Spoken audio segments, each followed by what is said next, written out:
Bismillahirrahmanirrahim. Alhamdulillahi Rabbil Alamin. Wassalatu wassalamu ala nabiyyina Muhammadin wa ala alihi wa sahabatihi ajma'in wa man tabi'ahum bi ihsanin ila yaumiddin. Silakan.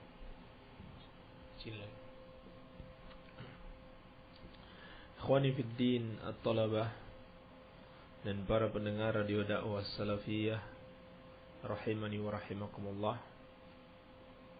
Alhamdulillah, pada pagi hari ini Allah Subhanahu wa taala masih mempertemukan kita dalam pembahasan kitab Masailul Jahiliyah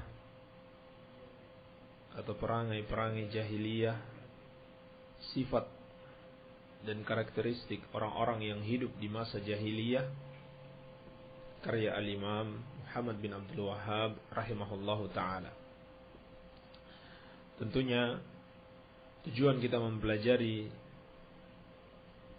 kelakuan orang-orang jahiliyah ini bukan untuk mengikuti mereka, tetapi sebaliknya agar kita tahu bahaya perbuatan mereka, sehingga kita bisa menjauhi perbuatan tersebut. Jadi tidak cukup kita mengetahui kebaikan, tetapi perlu juga kita mengetahui lawan dari kebaikan tersebut, sehingga kita bisa membedakan ini yang benar, ini yang baik, dan itu yang jelek atau yang salah. Berapa banyak orang yang melakukan suatu kejelekan menurut agama karena dia tidak tahu itu kejelekan, karena dia tidak tahu kalau itu suatu kesalahan menurut agama. Maka perlu kita belajar, mengkaji kitab-kitab para ulama, sehingga kita mendapatkan penjelasan tentang agama ini dengan baik. Baik.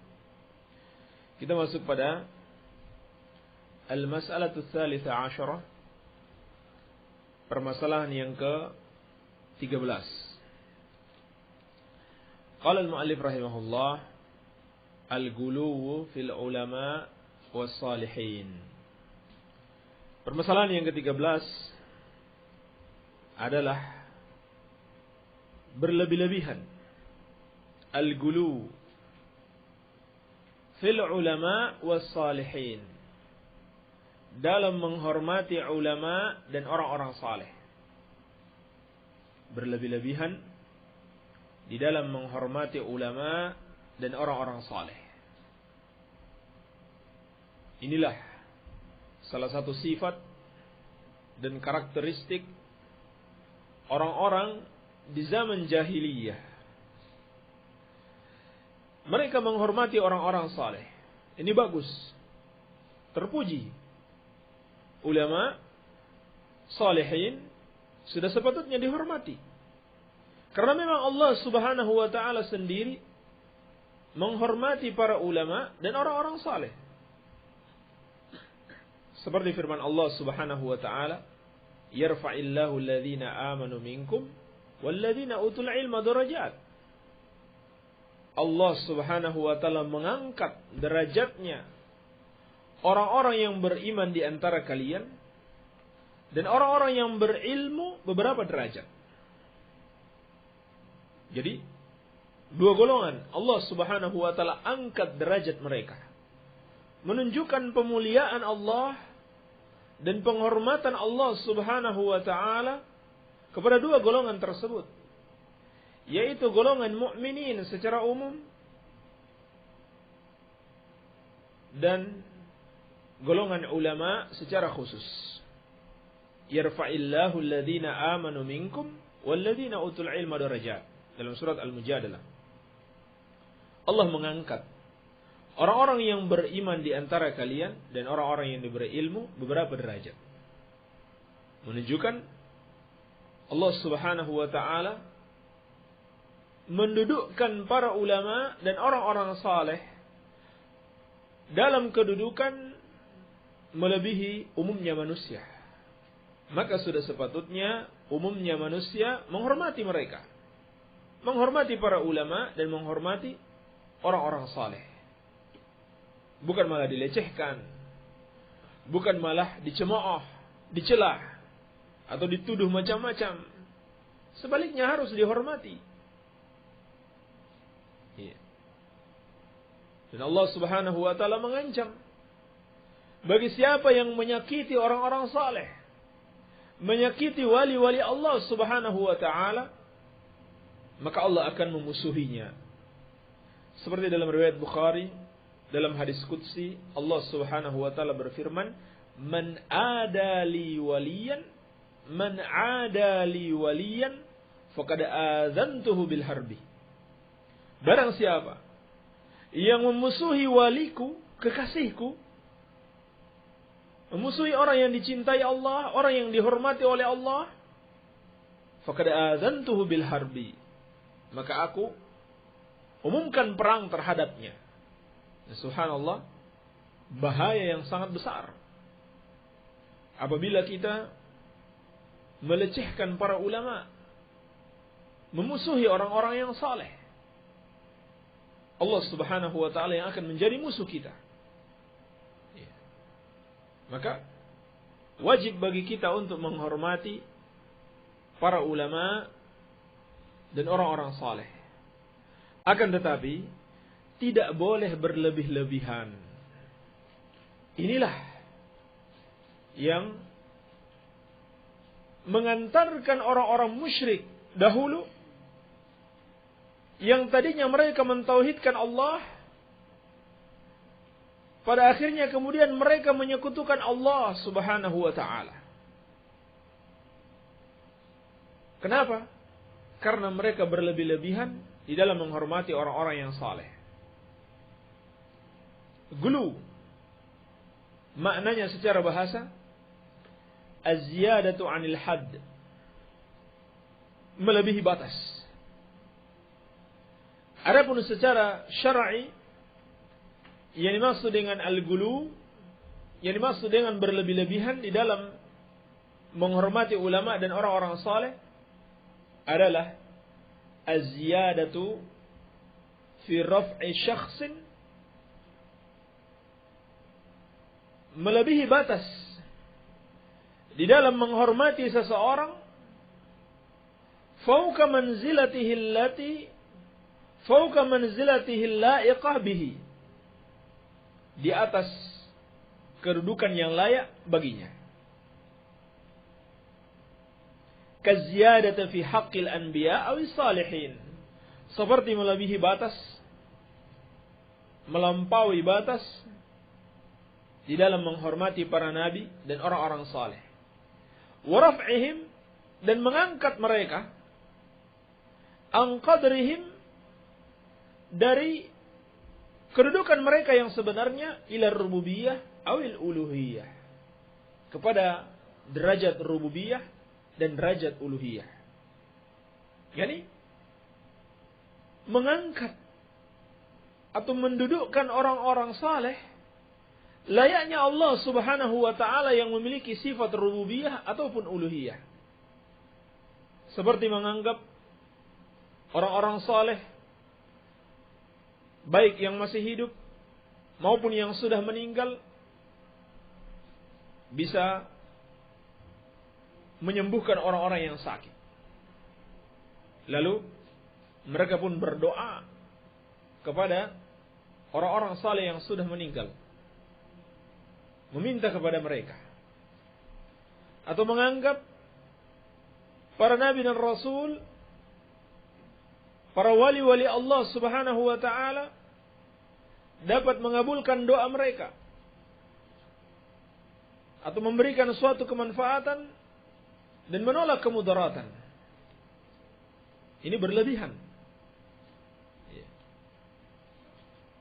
Atau seorang berdoa kepada wali fulan, menyembelih untuknya, tawakal kepadanya,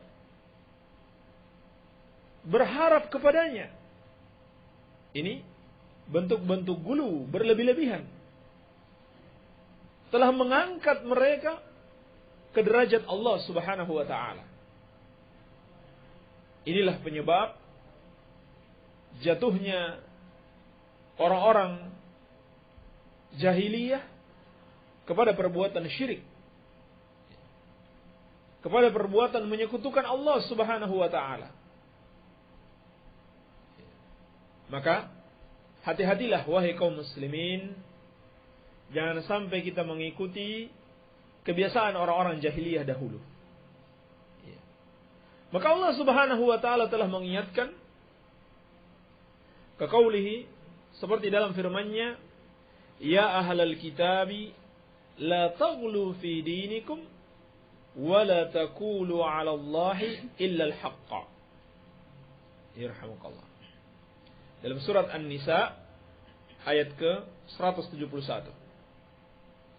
Allah Subhanahu wa taala berfirman, wahai ahlul kitab, yaitu orang-orang Yahudi dan Nasrani, la taghlu fi dinikum, jangan kalian gulu, berlebih-lebihan di dalam agama kalian, wala taqulu 'ala Allahi illa al-haqqa, dan jangan kalian berbicara atas Allah kecuali yang benar. Jangan kalian buat-buat sendiri kedustaan atas Allah.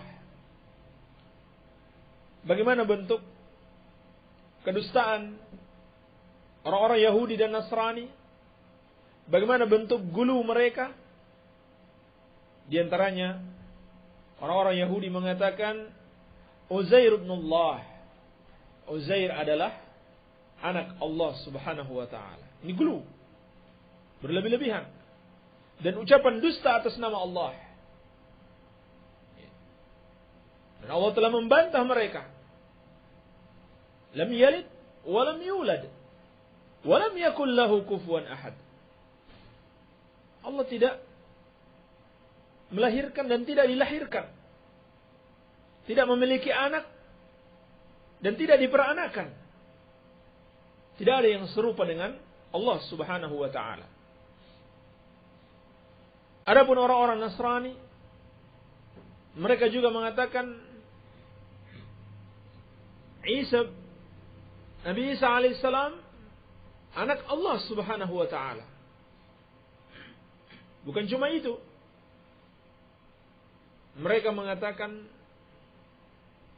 Isa alaihissalam dan ibunya adalah dua yang disembah selain Allah Subhanahu wa taala.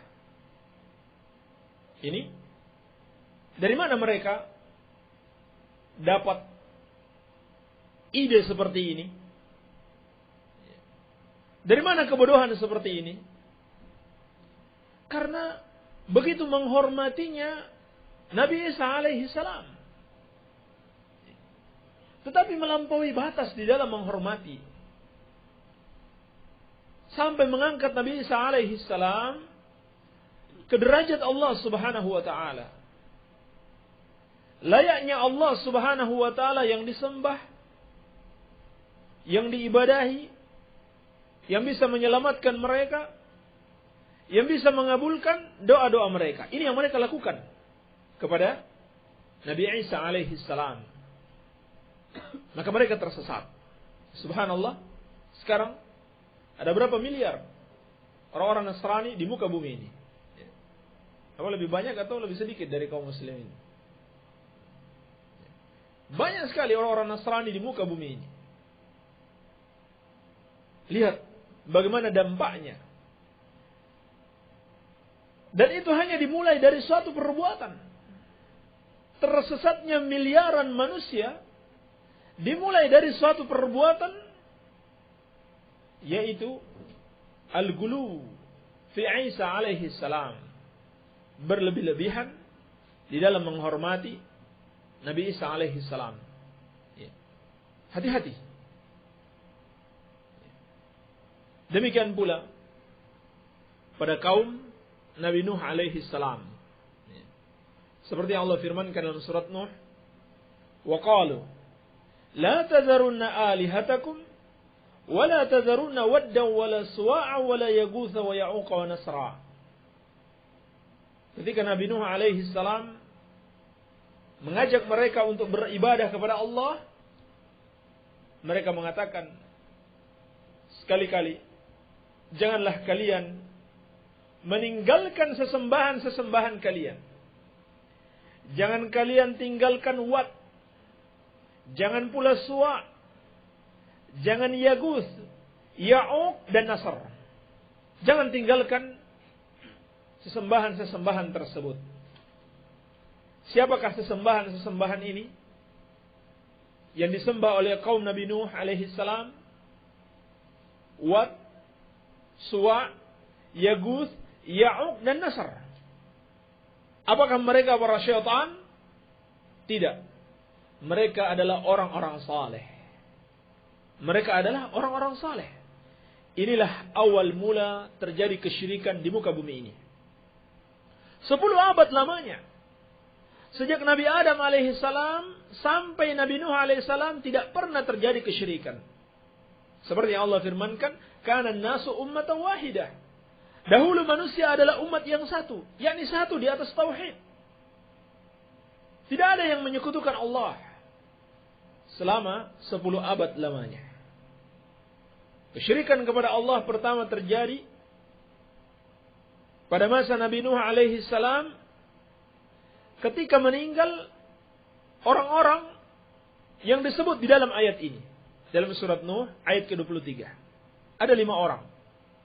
Wat, Suwa, Yaguth, Ya'uq dan Nasr. Ini nama-nama mereka.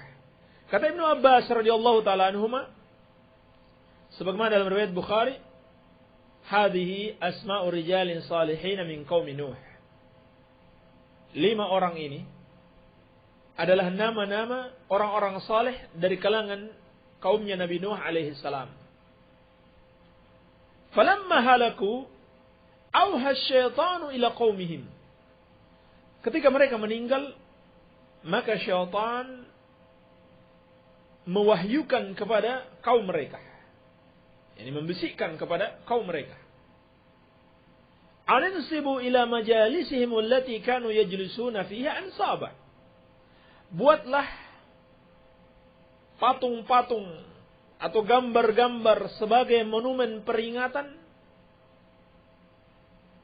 di mana mereka dulu biasa duduk untuk beribadah kepada Allah Subhanahu wa taala.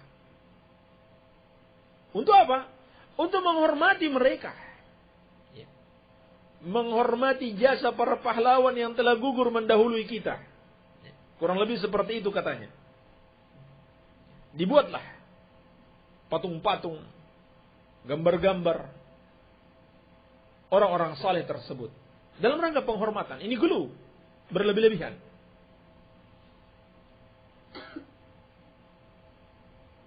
Falamma halaku fafa'alu wa lam tu'bad. Mereka pada akhirnya melakukannya dan ketika itu belum disembah. Falamma halaku wa nusiyal ilmu ubidat. Ketika satu generasi sudah meninggal, datang generasi berikutnya yang tidak tahu siapa sebenarnya orang-orang saleh yang dibuat patung tersebut. Lalu syaitan datang lagi dan mengatakan bahwa nenek moyang mereka menyembah patung-patung tersebut, pada akhirnya disembah. Pada akhirnya disembah. Maka inilah awal mula terjadinya kesyirikan di muka bumi ini. Karena gulu, sikap berlebih-lebihan di dalam menghormati orang-orang yang saleh. Juga dijelaskan oleh Imam Ibnu Qayyim rahimahullahu taala, qala ghairu wahidin minas salaf. Kata beliau rahimahullah, tidak hanya satu ulama salaf menjelaskan, falamma matu akafu ala kuburihim. Tatkala orang-orang saleh ini meninggal, mereka kemudian beriktikaf, berdiam diri di kuburan-kuburan mereka. Thumma sawwaru tamathilahum. Kemudian mereka buat patung-patung peringatan, penghormatan kepada orang-orang saleh tersebut. Summa tala alaihimul amadu fa'ubidat. Kemudian berlalu atas mereka masa yang panjang, pada akhirnya patung-patung itu disembah. Inilah awal terjadinya kesyirikan, yaitu pada kaum Nabi Nuh alaihi salam. Sebabnya apa?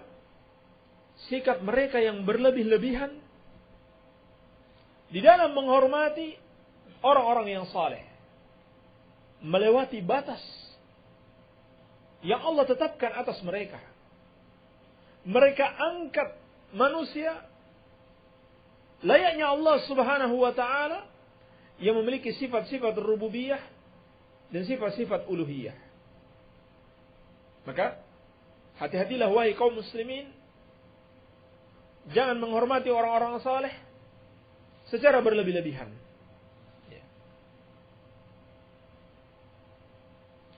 Dan Nabi sallallahu alaihi wasallam secara khusus mengkhawatirkan jangan sampai kita memuji-muji beliau melebihi batas, sehingga kita menyekutukan Allah Subhanahu wa taala dengan Rasulullah sallallahu alaihi wasallam. Seperti dalam hadis yang diriwayatkan oleh Imam Al-Bukhari, Nabi sallallahu alaihi wasallam mengingatkan, "La tutruni kama atratin nasara ibn Maryam."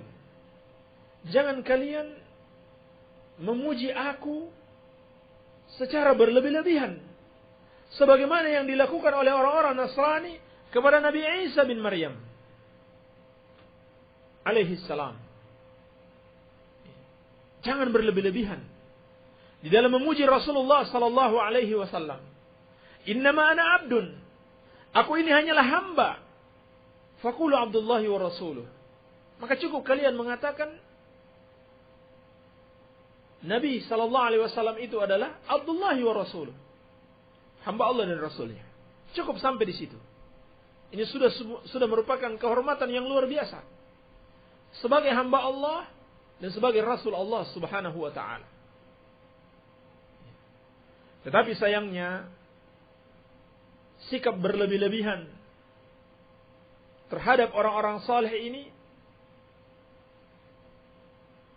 dilakukan oleh sebagian kaum muslimin, sehingga pada akhirnya mereka pun menyekutukan Allah Subhanahu wa taala dengan orang-orang saleh.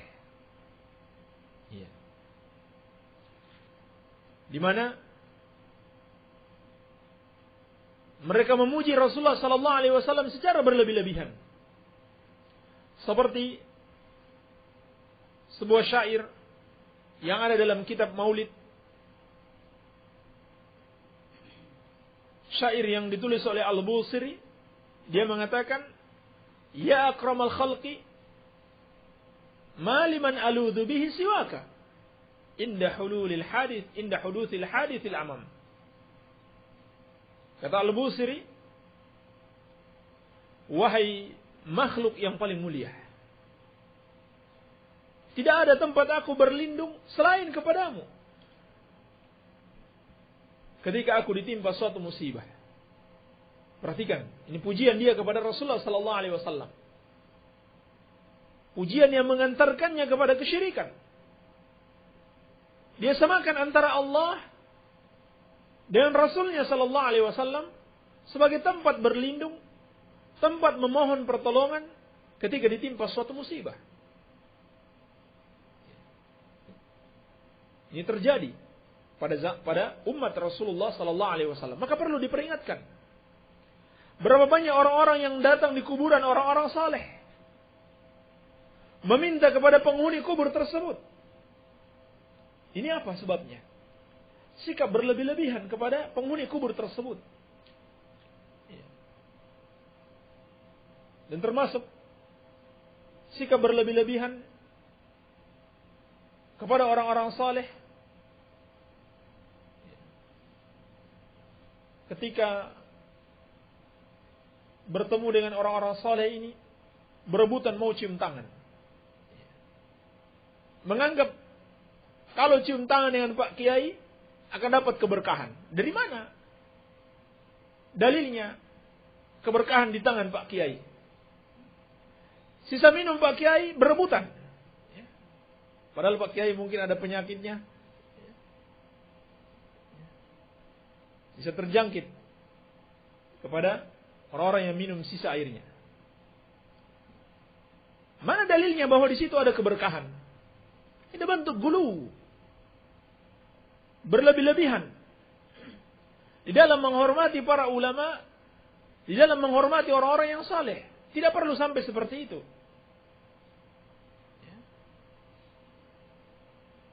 Sebesar apapun seorang ulama atau seorang yang saleh, seorang wali Allah Subhanahu wa taala, dia hanya makhluk. Seperti kita juga. Kita hormati mereka, tapi jangan berlebih-lebihan. Karena inilah yang menyebabkan orang-orang di zaman jahiliyah itu binasa. Sehingga Nabi sallallahu alaihi wasallam telah memperingatkan, "Iyyakum wal ghuluwa fid din." Hati-hati kalian dengan gulu di dalam agama. Sikap berlebih-lebihan di dalam agama. Fa innama ahlaka man kana qablakum al-ghuluwu fid din. Karena sesungguhnya yang membinasakan orang-orang sebelum kalian adalah gulu di dalam agama. Gulu di dalam agama, berlebih-lebihan. Iya. Maka Allah Subhanahu wa taala memperingatkan kepada orang-orang Yahudi dan Nasrani, "Ya ahlal kitab, la taghlu fi dinikum wa la taqulu 'ala Allahi illa al-haqqa." Wahai ahlul kitab, jangan kalian gulu di dalam agama kalian dan jangan kalian ucapkan atas Allah kecuali yang benar saja. Jangan kalian buat-buat kedustaan atas Allah. Jangan kalian mengatakan sisa airnya Pak Kiai itu ada berkahnya. Atau kalau cium tangan Pak Kiai, setelah itu diusap-usapkan di tubuh, maka akan dapat keberkahan. Atau pergi ke kuburan orang-orang yang saleh, lalu tanah dan bebatuannya disimpan, bawa ke rumah, karena di situ mengandung keberkahan. Ini adalah gulu fid din dan al-qaul 'ala Allah bighairi ilmin. Ini adalah bentuk berlebih-lebihan di dalam agama dan mengatakan atas Allah tanpa dasar ilmu. Persis seperti yang dilakukan oleh orang-orang Yahudi dan Nasrani. Dan ini banyak terjadi. Sehingga sekarang seperti di pemakaman syuhada Uhud, itu pemerintah di sana membuat suatu papan yang besar. Dilarang membawa tanah dan batu-batuan di sini. Dalam seluruh bahasa dunia termasuk bahasa Indonesia. Jadi perhatikan. Kalau berziarah ini termasuk yang disunnahkan. Berziarah ke makam syuhada Uhud. Dan juga ke pekuburan Baqi. Selain itu, tidak disunahkan berziarah. Di Madinah itu yang disunahkan berziarah hanya ke makam Rasulullah sallallahu alaihi wasallam, pekuburan Baqi, syuhada Uhud, kemudian Masjid Quba. Selain itu, namanya Masjid Qiblatain, Masjid Abu Bakar, Masjid Umar dan sebagainya tidak disyariatkan. Hanya itu yang disyariatkan. Karena banyaknya orang yang mengambil batu-batuan tanah di pekuburan syuhada Uhud, sudah dikunci kuburannya. Yang mau ziarah cukup di pinggiran dan ditulis di situ besar-besar, dilarang mengambil batu-batuan atau tanah dari pekuburan ini. Ini bentuk gulu di dalam agama. Dari mana mereka tahu tanah dan batu-batuan tersebut ada berkahnya?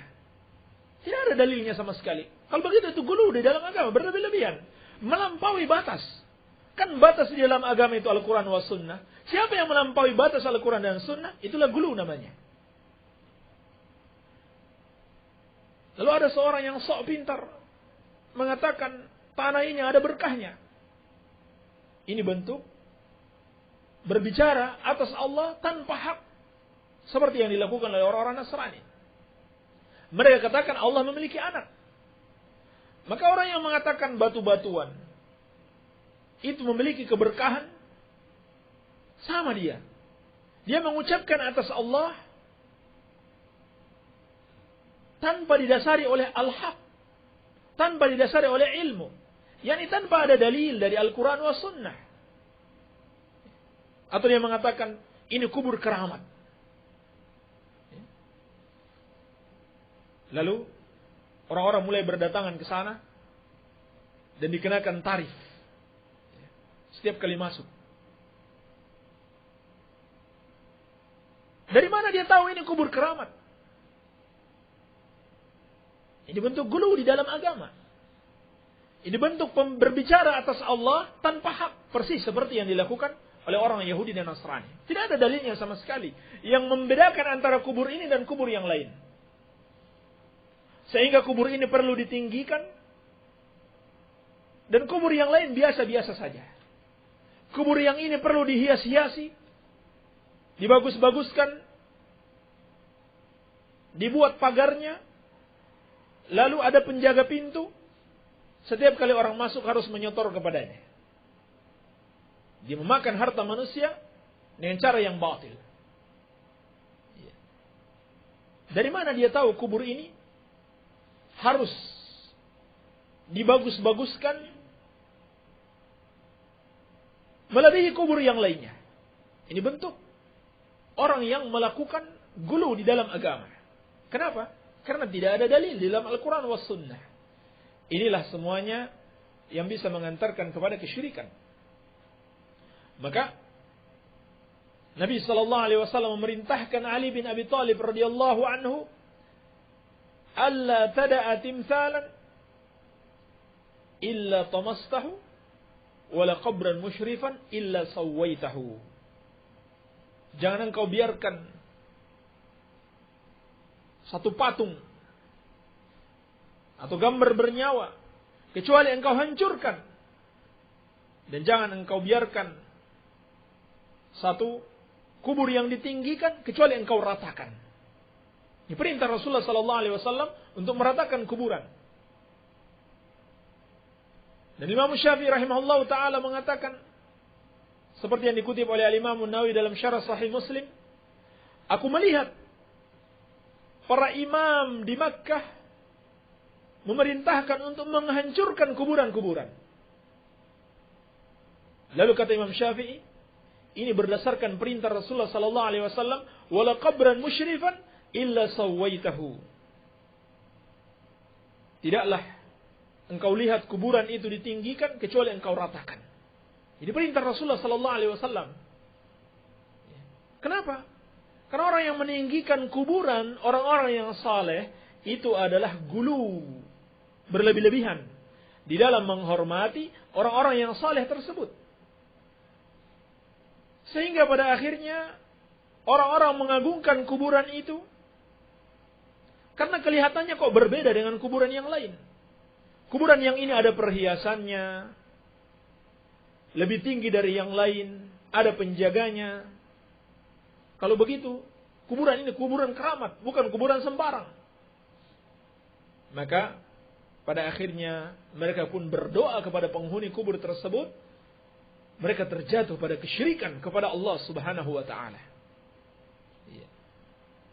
Ini persis seperti yang dilakukan oleh orang-orang Yahudi dan Nasrani. Oleh karenanya di sini terdapat peringatan kepada kita sekalian, jangan sampai mengikuti kebiasaan orang-orang jahiliyah, kebiasaan orang-orang Yahudi dan Nasrani, kebiasaan kaum musyrikin di zaman jahiliyah yang menyebabkan mereka menyekutukan Allah, yaitu perbuatan gulu, berlebih-lebihan di dalam menghormati para ulama dan orang-orang saleh. Kita hormati para ulama dan orang-orang saleh, tapi jangan berlebihan. Mereka hanya manusia biasa seperti kita juga. Tidak boleh kita cerca, tidak boleh kita caci maki. Tidak boleh kita sebarkan aib-aib mereka. Tetapi bersamaan dengan itu, tidak boleh juga kita berlebih-lebihan di dalam mengagungkan dan menghormati orang-orang saleh. Ya. Baik. Barangkali ini yang bisa kita sampaikan, semoga ada manfaatnya. Wabillahi taufik, walhamdulillahi rabbil alamin. Iya, alhamdulillah. Tadi telah kita mendengarkan bersama pembahasan tentang permasalahan gulu terhadap orang-orang yang soleh. Dan kita memasuki sesi tanya jawab kepada para pendengar radio dakwah salafiyah. Sekali lagi kami beritahukan, bagi yang ingin bertanya atau ingin konsultasi, silakan datang saja ke Ma'had An-Nur Al-Azhari. Dan alhamdulillah kemarin juga ada yang datang dan juga ini ada yang hadir ya, pendengar radio untuk mengikuti acara kuliah pagi ini. Dan bagi para pendengar yang lain yang ingin datang langsung ke Ma'had An-Nur Al-Azhari, kami persilahkan. Kami dengan senang hati menyambut kedatangan antum semua di sini. Dan yang mungkin masih ada halangan, kalau misalkan ada permasalahan ingin konsultasi, silakan saja dikirimkan pertanyaannya melalui SMS ke nomor 08 5353 020304. Sekali lagi kami beritahukan nomor telepon yang bisa dikirimkan pertanyaan untuk konsultasi, yaitu di nomor radio dakwah salafiyah di 08 5353 020304. Tapi langsung saja untuk mempersingkat waktu, kami persilakan kepada Ustaz Abu Abdullah Sufyan untuk menjelaskan pertanyaan yang telah masuk. Bismillahirrahmanirrahim. Wassalatu wassalamu ala Rasulillah.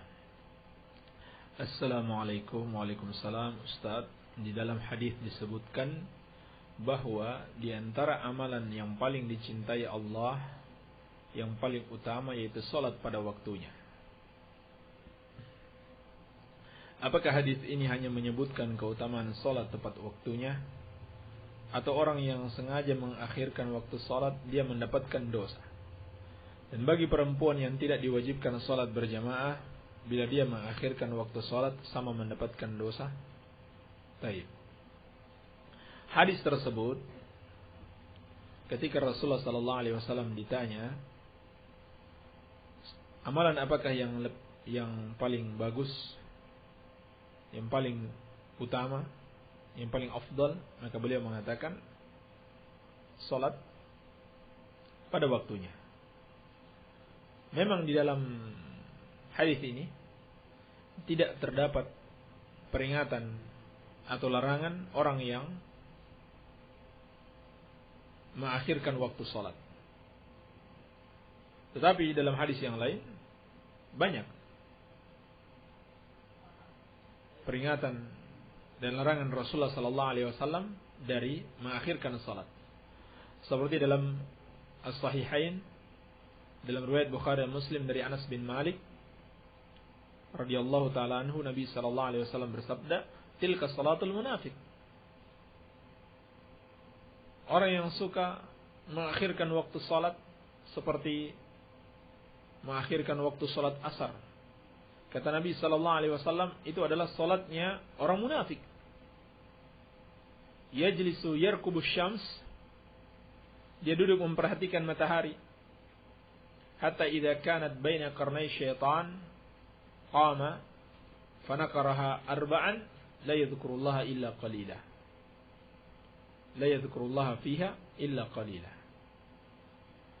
Dia memperhatikan matahari, dia lihat waktu, sampai ketika sudah berada pada dua tanduk syaitan, yaitu matahari sudah mau terbenam, sudah mau habis waktunya. Dia lalu berdiri dan mematuk sebanyak 4 kali, yakni 4 rakaat, bagaikan mematuknya hewan Ini begitu cepatnya. La yadhkurullaha fiha illa qalila. Dia tidak mengingat Allah dalam salatnya kecuali sedikit. Maka hadis ini jelas celaan bagi orang yang mengakhirkan waktu salat. Demikian pula ulama ussalaf ketika menafsirkan makna ayat fawailul lil musallin. Celakalah bagi orang-orang yang salat. Di antara penafsirannya adalah orang-orang yang yuakhiruna an waqtiha. Suka mengakhirkan waktu salat. Suka mengakhirkan waktu salat. Maka ini tercela. Ini perbuatan dosa khususnya bagi laki-laki apabila dia tidak salat berjamaah, maka lebih berat lagi. Demikian pula wanita tidak sepatutnya mengakhirkan waktu salat tanpa ada suatu hal yang mendesak. Wallahu alam. Bagaimana jika ketika azan ada kalimat atau lafaz yang tidak dikumandangkan karena lupa? Mohon penjelasannya. Dijelaskan oleh para ulama. Pernah ditanyakan kepada Lajnah Daimah hal yang serupa, maka jawabannya, apabila seorang muadzin lupa satu kalimat di dalam azan, lalu dia ingatnya masih dalam keadaan dia sedang azan, maka dia harus mengulang kalimat tersebut lalu melanjutkan azannya. Dia melanjutkan azannya. Boleh dia lanjutkan pada akhir dia membaca tadi, atau melanjutkan mulai dari setelah kalimat yang dia lupa. Baik? Bisa dipahami? Jadi kalau misalkan seorang lupa mengucapkan asyhadu an la ilaha illallah, lalu dia ingat ketika sudah sampai di hayya 'alas shalah, maka dia harus mengucapkan asyhadu an la ilaha illallah. Boleh dia mulai setelah hayya 'alas shalah, yaitu hayya 'alal falah, atau dia dimulai lagi dari asyhadu anna Muhammadur Rasulullah. Yang kata Imam Nawawi rahimahullahu taala, yang lebih afdal kalau diulang lagi dari kalimat yang dia lupa tersebut. Artinya dia ulang semuanya mulai dari kalimat yang dia lupa tersebut. Baik. Tetapi kalau dia ingat akan lupanya ini sudah selesai azan, sudah semuanya sudah selesai, sudah sampai la ilaha illallah, maka dia harus mengulang seluruhnya. Tetapi kata para ulama di Lajnah Daimah, kalau ada masjid-masjid di samping, masjid-masjid di sekitar yang juga melakukan azan, maka dia tidak perlu mengulangnya, karena azan itu hukumnya fardu kifayah. Azan hukumnya fardu kifayah. Kalau dia mau mengulangnya juga tidak apa-apa. Wallahu alam. Apakah ada doa khusus yang syar'i untuk melariskan usaha atau perdagangan? Ana belum tahu. Hanya ada doa zikir untuk meminta rizki yang baik, termasuk zikir pagi dan petang. Allahumma inni as'aluka ilman nafi'an wa rizqan thayyiban wa amalan mutaqabbalan. Ya Allah, aku mohon kepadamu ilmu yang bermanfaat, rizki yang baik, dan amalan yang diterima. Apa itu nikah tahlil? Nikah tahlil itu adalah seperti yang Allah firmankan dalam Al-Quran, ketika wanita sudah ditalak sampai 3 kali. Apabila seorang suami menceraikan istrinya pada cerai yang ketiga, maka dia tidak boleh lagi menikahi istrinya tersebut, kecuali setelah istrinya menikah lagi dengan laki-laki lain, lalu mereka berhubungan suami istri, lalu mereka bercerai, atau suaminya yang kedua ini meninggal dunia. baru suami yang sebelumnya yang sudah pernah menceraikannya sampai 3 kali boleh menikah lagi.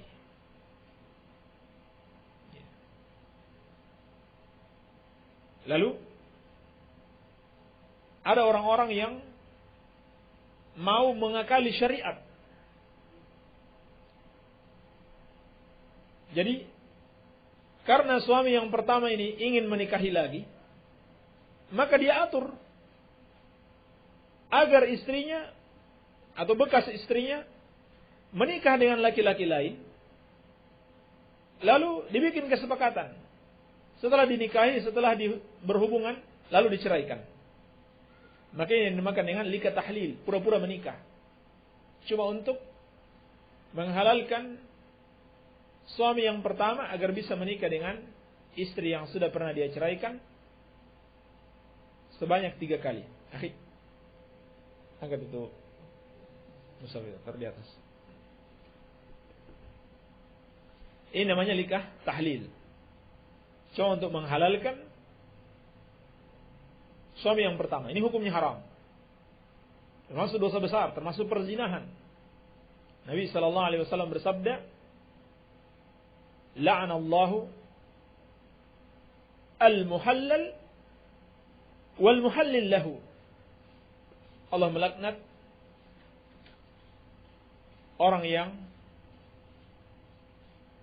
dinikahkan secara tahlil dan orang yang mengatur pernikahan tersebut. Ini laknat Allah Subhanahu wa taala. La'anallahu al-muhallal wal muhallil lahu. Hadis diriwayatkan oleh Imam Abu Daud dari sahabat yang mulia Ali bin Abi Thalib dan disahihkan oleh Syekh Al-Albani rahimahullahu taala. Yang hukumnya haram. Baik. Maka di sini juga ada peringatan, jangan terlalu mudah mengucapkan kata cerai. Sebab kalau sudah 3 kali, tidak boleh lagi dia menikahi istrinya. Sampai istrinya ini menikah dengan orang lain, berhubungan dengan suami istri, lalu diceraikan atau suaminya meninggal dunia. Dan tidak boleh diatur, disiasati. Pura-pura menikah cuma untuk halal, agar mendapatkan status halal, menikahinya kembali. Haram hukumnya. Baik. Apa boleh wanita memotong rambut tanpa ada uzur syar'i? Hanya ingin dipandang indah dan menyenangkan suami.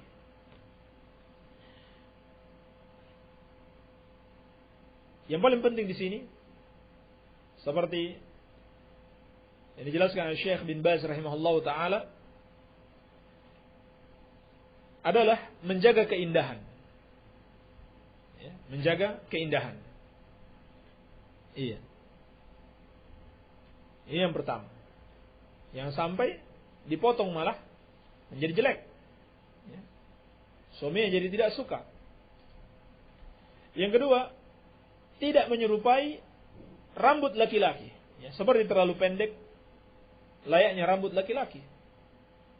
Kemudian yang ketiga, tidak menyerupai rambut wanita-wanita kafir atau wanita-wanita fasik. Wanita-wanita fasik. Baik, ini yang jadi ukuran-ukurannya. Apakah boleh mahar tidak disebutkan ketika akad nikah? Atau sebagiannya disebutkan dan yang lainnya tidak? Apakah mahar itu harus disebutkan? Tidak ada dalil yang mengharuskan akad nikah harus menyebut mahar. Tidak ada dalil. Itu bukan syarat pernikahan. Bukan syarat sahnya pernikahan. Tetapi kalau mau disebutkan, itu bagus. Itu termasuk sunnah. Karena ketika Nabi SAW menikahkan Sahal bin Sa'ad, atau menikahkan seorang laki-laki, sebagaimana diriwayatkan dari Sahal bin Sa'ad oleh Imam Muslim, Nabi SAW mengatakan, zawwajtukaha bima ma'aka minal Qur'an. Aku menikahkan engkau dengannya dengan mahar hafalan Al-Qur'anmu. Jadi Nabi SAW menyebutkan maharnya. Maka bagus kalau diucapkan, tetapi bukan sebuah kewajiban, bukan pula syarat di dalam pernikahan. Hadis ini juga menunjukkan hafalan Al-Quran bisa dijadikan mahar. Jadi siapa yang mau menikah tidak ada uang, jangan khawatir. Datang saja ke orang tua wanita dan katakan saya sudah hafal Al-Quran. Atau saya sudah hafal Qul huwallahu ahad. Baik.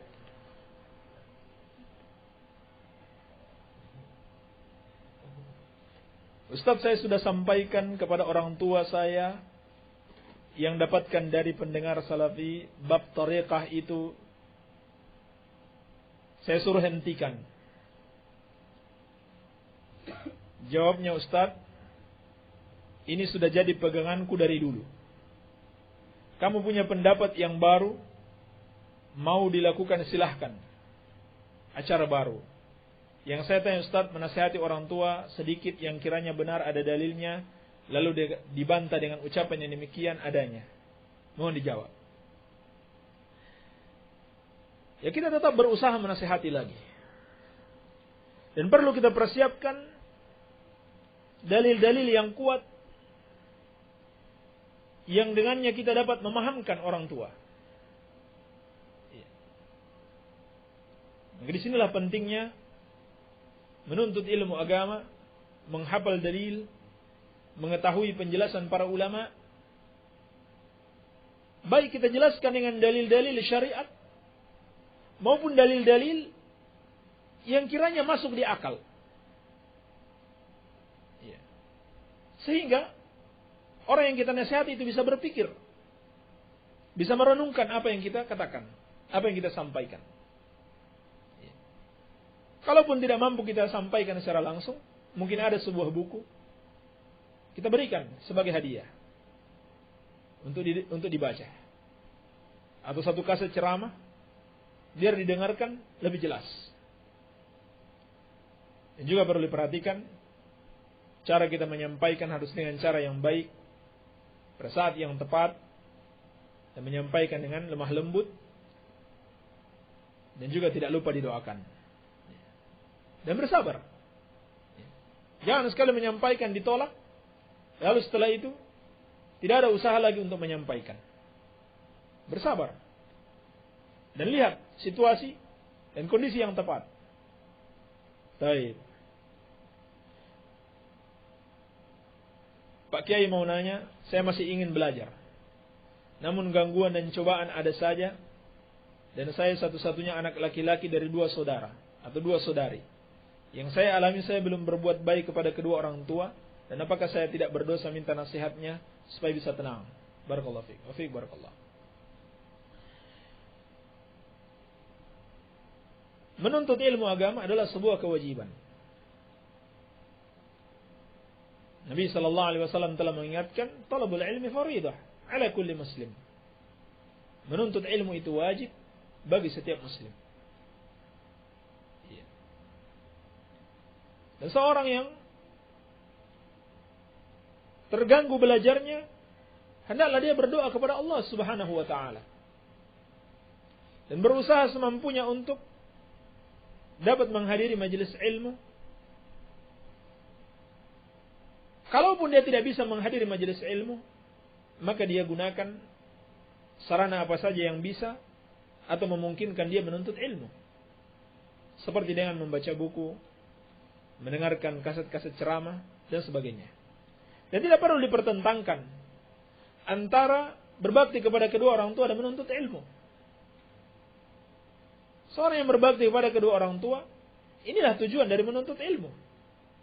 Agar bisa melakukan amal-amal saleh, termasuk berbakti kepada orang tua. Jadi, tetap berbakti kepada kedua orang tua dan tetap menuntut ilmu. Kalaupun tidak bisa ke pondok, karena tidak ada yang menjaga orang tua, tidak ada yang membantu kebutuhan-kebutuhan mereka di rumah, maka gunakan sarana apa saja yang kita bisa. Bisa jadi hal itu lebih berkah dibanding kita pergi ke pondok misalkan. Bisa jadi hal itu Allah berikan keberkahan. Iya.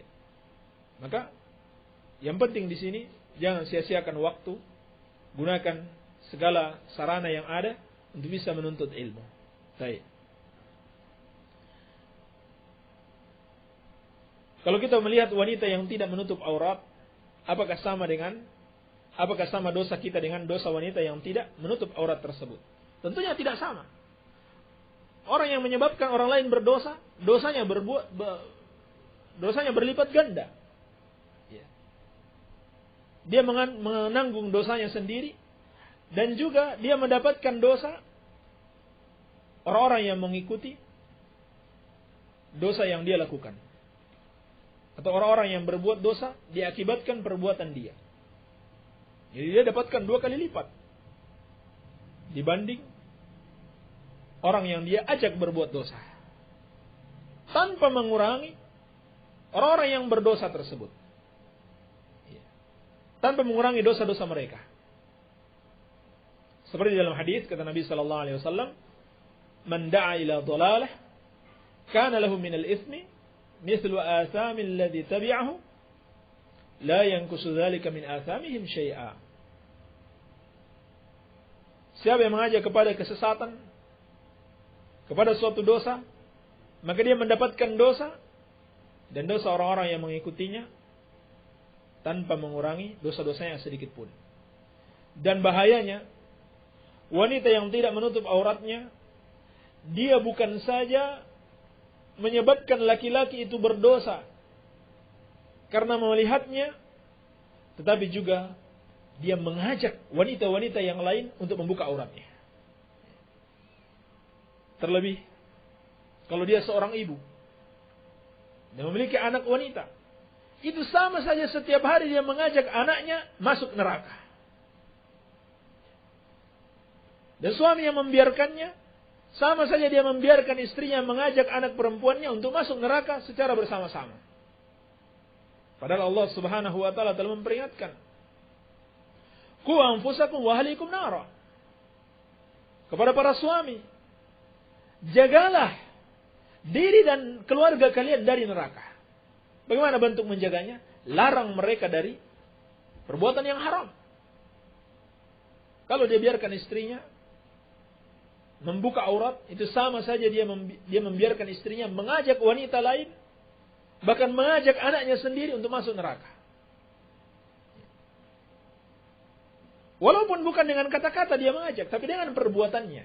Ini sama saja.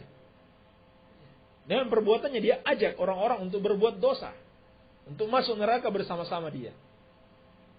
Maka ini bahaya. Bahaya wanita membuka auratnya dan juga dosa-dosa yang lainnya. Baik. Apa hukumnya menyimpan atau mengumbar foto kita di dalam jejaring sosial? Ini termasuk pintu-pintu syaitan. Apalagi kalau itu gambar-gambar wanita dan gambar bernyawa diharamkan di dalam syariat. Afwan Ustaz, anak seorang pelajar, tapi anak suka sama cewek. Boleh dikatakan jatuh cinta. Kalau menikah anak belum cukup dalam segala bidang. Yang mau anak tanyakan, apa yang harus anak lakukan agar anak tidak terjerumus kepada yang namanya pacaran? Jangan membuka pintu yang mengantarkan ke sana. Jangan melihat gambar-gambar wanita di Facebook.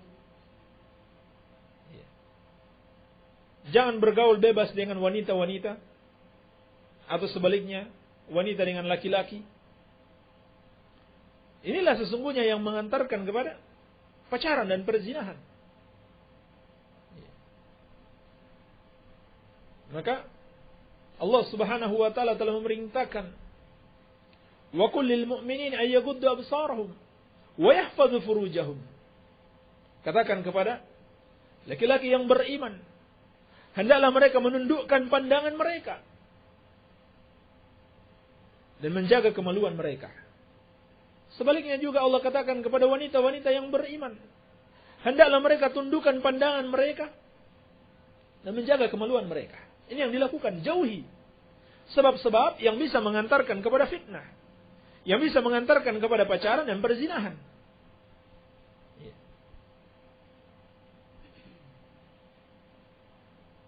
Dan kalau belum mampu menikah, maka hendaklah berpuasa. hendaklah berpuasa. Dan menghindari sebab-sebab yang bisa mengantarkan kepada perzinahan tersebut. Ini yang lebih penting. Walaupun seorang sudah berpuasa, tapi dia mencari-cari sebab dengan melihat wanita-wanita, berbicara bebas dengan wanita, maka hal ini akan mengantarkan dia kepada perzinahan. Baik. Apa yang harus dilakukan agar terjauh dari zina mata? Zina mata, zina telinga, zina tangan, dan zina-zina lain. Ya jauhi perbuatan-perbuatan tersebut sebagaimana yang kita jelaskan. Baik. Assalamualaikum warahmatullahi wabarakatuh. Jika pemberian seorang yang pekerjaannya di bank, pemberiannya itu berupa uang, bagaimana kita mempergunakannya dan bagaimana hukumnya? Ini sudah sering kita jawab ya. Ini tidak mengapa sepanjang kita tidak ikut-ikutan bekerja sama dengan dia, memuluskan pekerjaan-pekerjaannya yang berhubungan dengan riba. Iya. Sebab Nabi SAW juga menerima hadiah dari orang-orang Yahudi, padahal mereka juga berhubungan dengan riba. Ya, orang Yahudi sudah dimaklumi muamalah-muamalah mereka riba dan penuh dengan kecurangan. Tetapi ketika diberikan hadiah oleh orang Yahudi, Nabi SAW menerimanya. Ini halal bagi orang yang menerimanya. Adapun bagi orang tersebut, maka itu haram baginya. Baik. Apa Nana mau tanya? Tadi Ustaz menyinggung tentang sufi. Ini golongan sufi yang mana? Memang sufi ada berapa golongan? Semua golongan sufi itu sesat. Dan ini membuktikan kesesatan sufi. Adanya golongan-golongan di dalam sufi itu membuktikan kesesatan mereka. Kalau kebenaran itu satu, tidak berbilang. Sebab kebenaran berasal dari sumber yang satu, yaitu dari Allah Subhanahu wa taala. Al-haqqu min rabbik. Kebenaran itu dari Rabbmu. Kalau dia sudah berbilang, itu bukan lagi kebenaran. Bukankah Nabi sallallahu alaihi wasallam mengabarkan, "Wa sataftariqu ummati ala 73 firqah kulluha fin-nar illa wahida." Umatku akan berpecah menjadi 73 golongan, semuanya di neraka kecuali satu. Nabi sallallahu alaihi wasallam tidak mengatakan kecuali 2 atau 3, kecuali satu. Sebab kebenaran itu satu. Apa itu kebenaran? Mana alaihi washabi, yaitu golongan yang mengikuti aku dan para sahabatku. Ini sama saja semua golongan sufi.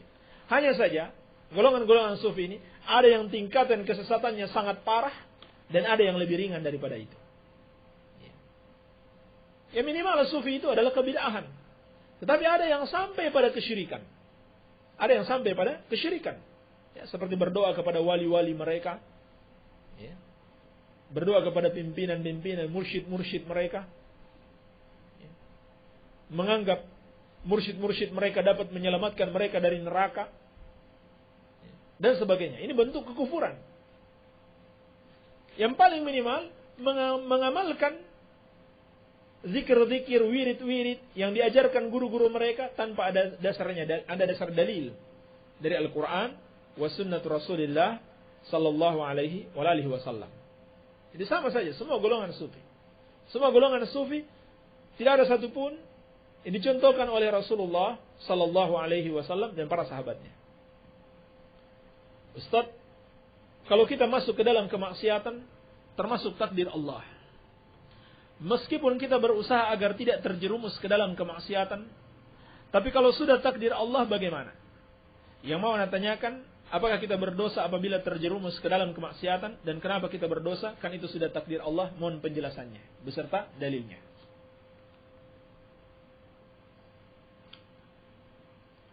Adapun dalilnya, Allah Subhanahu wa taala berfirman, ya, yakni dalil yang menjelaskan pemahaman itu salah. Seorang berbuat dosa dengan beralasan itu sudah takdir Allah. Allah mengatakan dalam Al-Quran, فَأَمَّا مَنْ أَعْطَى وَاتَّقَى وَصَدَّقَ بِالْحُسْنَى فَسَنُيَسِّرُهُ لِلْيُسْرَى.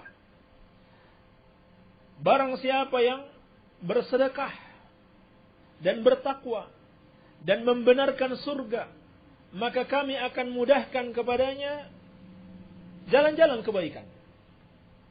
Dalam surat Al-Lail. Jadi, seorang yang berusaha untuk melakukan amal-amal saleh, fasanuyassiruhu lil yusra. Kami akan berikan kemudahan kepadanya untuk melakukan kebaikan. Sebaliknya kata Allah, wa amma man bakhila wastaghna wa kadzdzaba bil husna fasanuyassiruhu lil usra.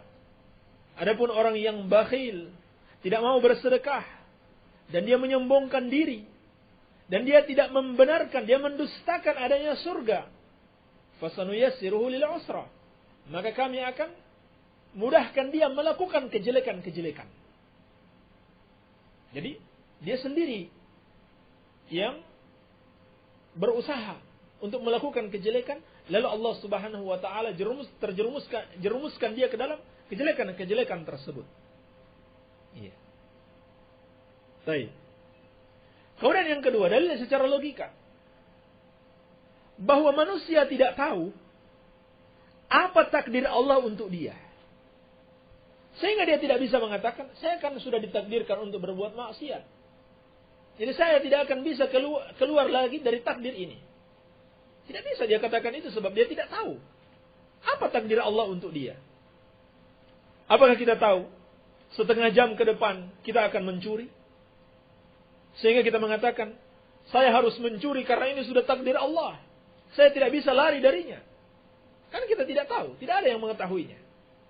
Kalau begitu, memang kemauan dia sendiri, memang pilihannya dia sendiri untuk mencuri. Tetapi kita tetap meyakini semua pilihan manusia, semua usaha manusia tidak lepas dari takdir Allah Subhanahu wa taala. Jadi ini tidak bertentangan. Tidak bertentangan sama sekali. Iya. Semua yang terjadi di alam ini tidak lepas dari takdir Allah Subhanahu wa taala. Dan juga tidak menafikan manusia memiliki keinginan-keinginan dan pilihan. Dalil yang lain, dalil secara logika. Kalau kita mau ke pasar, ya, kita mau ke pasar Banjarsari misalkan, ada dua jalan ke sana. Ada jalan yang bagus, jalan yang jelek. Tentunya kita memilih jalan yang bagus. Kita tidak memilih jalan yang jelek, kemudian kita katakan, sudahlah ini sudah takdir Allah, biar saya lewat di sini. Ya. Walaupun mungkin tidak sampai ke pasar, tapi ini sudah takdir Allah, saya harus lewat di sini. Padahal dia tidak tahu apa takdir Allah untuk dia. Dan pada umumnya orang akan memilih jalan yang bagus. Ya. Baik. Jadi kalau masalah dunia saja kita memilih yang baik, kenapa dalam masalah akhirat kita memilih yang jelek? Lalu kita katakan itu sudah takdir Allah. Maka ini adalah kesalahan yang besar. Baik. Sudah waktu?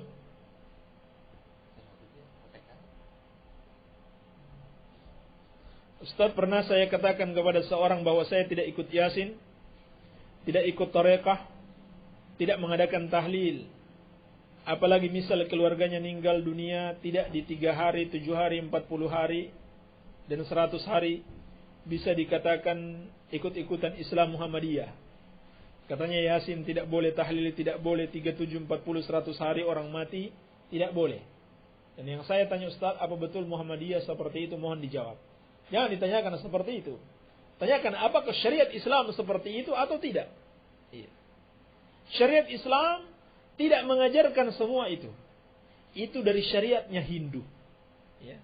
Seperti ada penjelasan seorang Muslim yang tadinya beragama Hindu, ya, orang Bali, sekarang alhamdulillah menjadi dai, dan dia seorang Muslim. Dulunya beragama Hindu, dulunya dai-nya Hindu. Dia jelaskan hal itu adalah syariatnya orang Hindu. Ya. Mungkin syariat yang sudah ada sebelum Islam masuk ke Indonesia dan masih terus dipertahankan. Ini salah. Ya. Kalau sampai terjadi kumpul-kumpul makan-makan di situ, maka ini termasuk niyaha, meratapi mayit. Seperti yang dikatakan Jarir bin Abdullah Al-Bajali radhiyallahu anhu, kunna na'uddu ala ahdi Rasulillah sallallahu alaihi wasallam sun'ahum lit-ta'am al-ijtima' inda ahli al-mayyit wa sun'ahum lit-ta'am min an-niyaha. Kami menganggap kumpul-kumpul di rumah orang yang mati setelah dia dikuburkan, lalu makan-makan di situ, termasuk bentuk niyaha, yaitu meratapi mayit. Meratapi mayit. Dan sama sekali tidak diajarkan oleh Rasulullah sallallahu alaihi wasallam, tidak oleh para sahabat, tidak mazhab yang 4, tidak mazhab Syafi'i. Jangan mengklaim-klaim mazhab Syafi'i. Orang yang mengatakan ini mazhab Syafi'i, ini mazhab Syafi'i, padahal dia tidak tahu itu mazhab Syafi'i, itu berdusta atas nama mazhab Syafi'i dan berdusta atas nama agama. Wala taqulu 'ala Allahi illa al-haqq. Persis seperti orang yang gulu, yang Allah katakan kepada mereka, jangan kalian berdusta atau mengatakan atas Allah kecuali kebenaran. Jadi jangan mudah mengatakan ini mazhab Syafi'i, ini mazhab Syafi'i, padahal dari mana dia tahu itu mazhab Syafi'i? Buka buku mazhab Syafi'i saja belum pernah. Buka kitabnya kitabnya Imam Syafi'i Al-Um atau Ar-Risalah atau Al-Majmu' Syarah Muhadzab Al-Imam An-Nawawi atau Syarah Sahih Muslim. Tidak pernah. Lalu mudahnya dia mengatakan ini mazhab Syafi'i, padahal belum pernah dia membuka kitab mazhab Syafi'i. Kalaupun itu satu mazhab di dalam mazhab-mazhab para ulama, tapi kalau tidak berdasarkan dalil, sama saja. Itu tidak bisa dikerjakan. Jadi mazhab itu bukan patokan, yang menjadi patokan adalah dalil. Kalau mazhab sesuai dalil, kita amalkan. Kalau tidak sesuai, kita tinggalkan. Dan itu pesan Imam Syafi'i. Kata Imam Syafi'i rahimahullah, "Idza sahal hadits, fahuwa madhhabi." Kalau hadis itu sahih, itulah mazhabku. Artinya, apa yang terkandung dalam pesan Imam Syafi'i ini? Artinya kalau kalian dapatkan pendapatku yang bertentangan dengan hadis yang sahih, tinggalkan pendapatku, ikuti hadis yang sahih, karena itulah hakikat mazhabku. Ini pesan Imam Syafi'i rahimahullah ta'ala. Ini pesan para ulama mazhab. Jangan ikut-ikutan mereka sebelum tahu dalilnya. Baik. Alhamdulillah, waktu sudah habis. Mohon maaf yang belum bisa dijawab. InsyaAllah ta'ala bisa dijawab besok sama Ustadz kita, Al-Ustadz Fauzan Hafizahullah ta'ala. Semoga ada manfaatnya. Lebih dan kurangnya saya mohon maaf. Subhanaka Allahumma bihamdika asyhadu an la ilaha illa anta astaghfiruka wa atubu ilaik. Wa sallallahu ala nabiyyina Muhammadin wa alihi wasallam. Walhamdulillahirabbil alamin.